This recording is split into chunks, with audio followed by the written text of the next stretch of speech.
দিয়েছে। আজকে এমন একটি পত্রিকার পক্ষ থেকে আমাকে আজীবন সম্মাননা দেওয়া হয়েছে, যে পত্রিকাটি মূলত চাঁদপুর কণ্ঠের প্রধান প্রতিদ্বন্দ্বী। আমরা ওই পত্রিকাটি আমাদের সাথে প্রতিদ্বন্দ্বিতা করে, আমরাও এই পত্রিকার সাথে নানান বিষয়ে আসলে আমাদের প্রতিযোগিতা বা প্রতিদ্বন্দ্বিতা থাকে। এই যে আজীবন সম্মাননা দেওয়াটা, এটার জন্য যে ঔদার্যের প্রয়োজন, সেটা আসলে দৈনিক চাঁদপুর প্রবাহ পরিবার সেটা আসলে ধারণ করে। আমি লক্ষ্য করলাম যে রজত জয়ন্তী উপলক্ষে তারা অনেককে, বিশেষ করে আন্তর্জাতিক খ্যাতি সম্পন্ন যে চিত্রশিল্পী বারানুল ইসলাম সহ বিভিন্ন সেক্টরে আরো অনেককে এই রজত জয়ন্তী সম্মাননা, স্মারক সম্মান অনেক কিছু তারা ঘোষিত করেছেন। এই এত বড় আয়োজনের পেছনে আসলে অনেকেরই অবদান আছে।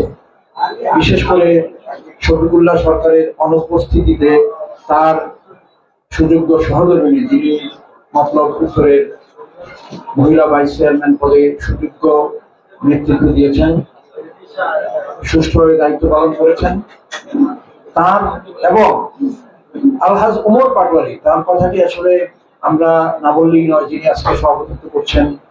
তার কারণে আসলে শফিকুল্লাহ সরকারের অকাল মৃত্যুর পর এই পত্রিকাটি অত্যন্ত সম্মানের সাথে, মর্যাদার সাথে নিয়মিত প্রকাশনা অব্যাহত রেখেছে। এই পত্রিকার প্রাণ আসলে রহিম বাদশাহ, আমার অনুযোগ প্রতীক। রহিম বাদশাহ আজকের আয়োজন থেকে শুরু করে পত্রিকাটি নিয়মিত প্রকাশনা করার ক্ষেত্রে তার যে নিরলস শ্রম এবং সে যে পরিশ্রম করে, তার যে মেধা মনন, এটার পেছনে সে মানে নিয়োগ করেছে, এটা আসলে একটা বিরল ঘটনা। আমরা অনেকেই এক পত্রিকা অনেকদিন থাকতে পারি না, নানান কারণে। কারো পদোন্নতি হয়, কারো সুযোগ সুবিধা বৃদ্ধি পায়, অনেক কিছুই পায়। রহিম বাদশাহ এক সময় আমাদের সাথে ছিলেন ছোট একটি পদে দৈনিক চাঁদপুর কণ্ঠে। তার ভারপ্রাপ্ত সম্পাদক, একজন সাংবাদিকতা যারা আছেন তাদের জন্য একটি দৈনিক পত্রিকার ভারপ্রাপ্ত সম্পাদক হওয়া অনেক সম্মানের।